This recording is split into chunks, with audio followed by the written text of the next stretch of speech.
We have to move on to the second pillar, which is connection. Number 4, never run out of things to say. If you ever get stuck on what to say when you're talking to someone, you need to learn how to pick up their peak emotion. Let's say you're spending time with a friend and you ask him, how's it going? And your friend replies back with, it's been going good so far, but I've been feeling really tired lately. Did you catch it? What is the peak emotion in his response? I'm gonna play it back one more time in slow motion. Let's see if you catch it. It's been good so far. I've been feeling a little tired lately.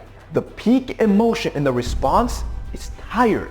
Once you understand this, you understand that the worst thing that you can do that destroys conversations is responding with something like, oh, that sucks. Hopefully you should feel better soon. This creates a missed opportunity to connect with that person. What you need to do is if you have a child 12 or older and you like for them to get into the best university possible, I have something very important. Connect with that peak emotion. So as soon as you hear a peak emotion in that conversation, here are 3 follow-up questions you can instantly ask. When you practice this technique, you will deepen connections with any person you talk to, and you'll never run out of things to say. Now, having that emotional intelligence can sometimes be difficult if you have nobody to talk to, if you yourself can't express your emotions. This is why I always recommend our sponsor, BetterHelp. If you don't have a friend, a family member, 5, handle negative conversations the right way. This is the single best sentence you can say whenever you're in a negative conversation. Just say, yes, and blank. Other guys, when they're in a negative conversation, they'll do one of 2 things. They'll either ignore the problem altogether, or they'll say, yes, but, and then try to defend themselves.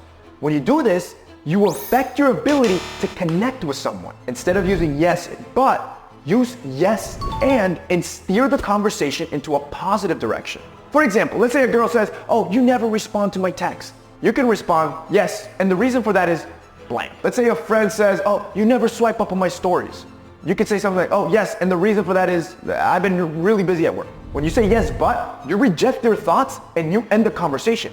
When you say yes, and, you acknowledge what they're feeling and you build on top of that, which builds positive connection. So far, I've given you 5 skills you can use to better your connections. Your only job is to practice these. Like I said, you can practice these by yourself. But if you want to practice with somebody, here is a tier list of people that I recommend you try this out on. In the C tier category, practice with that friend that has social anxiety, that can't talk to anybody. Not only are you going to help them out, but you're going to feel way more comfortable. In B tier, you have family, mom, dad,